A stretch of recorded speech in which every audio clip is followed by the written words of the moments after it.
She was born in 1927 in Nebraska, and she's born into this very large family.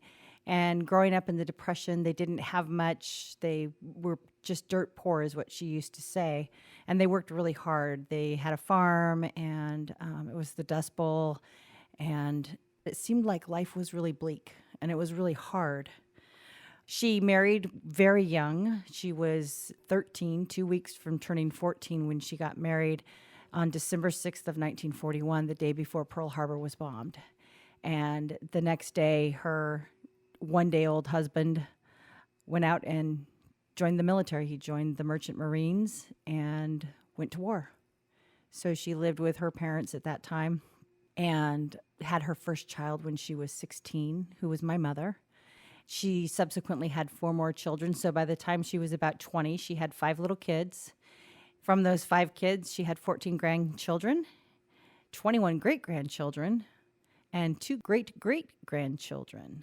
She was always the head of the household. There was never any question about who was the boss of our family. And if there was one defining thing in Nonie's life, it was family. What do you think your favorite memory or memories are of her? She always had the ability to find joy in life and to find humor in things. And I have this incredibly vivid memory of my grandmother, and she's sitting on the patio at her house, and the huge big lawn is behind her, and it's a sunny day, and it's less than a year after my Aunt Charlotte had died, her second-born daughter. And my grandmother is 3 days into a diagnosis of stage 4 metastatic lung cancer.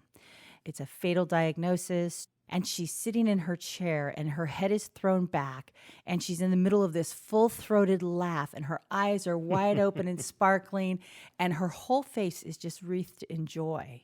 And for me, that's such a purely Nonie thing to, in the face of literally a death sentence, to find joy. And that joy was because she was with her family, because we were all there. That's just Nonie. What was, most significant that Nonie has done for you, and how did that change your life? When I was about 19 years old, I was in between jobs. I had a loser of a boyfriend, and I started living in my car in a town called Martinez, California. My mother had moved to Connecticut, and I remember talking to her on the phone one day. She said, "Shell, Nonie will take you in. You have to go. You have to do this for me." And so I remember, hat in hand, tail tucked between my legs, feeling like I had lost all of my independence, going to my grandparents' house and asking if I could stay there for a while until I got my feet under me. And my Nonie and Papa never hesitated. And what Nonie did for me was she let me drive her car, and she bought me my clothes and my shoes and everything that I needed for work. And she taught me how to make a budget and taught me how to save money. And I paid her back every single penny. I will always believe that my Nonie and Papa saved my life. I will always believe that those values that she taught me over that course of short months that I lived there have really followed me through my life. I know she was proud when I graduated from college, and yet not so proud of my achievements, is just proud of me.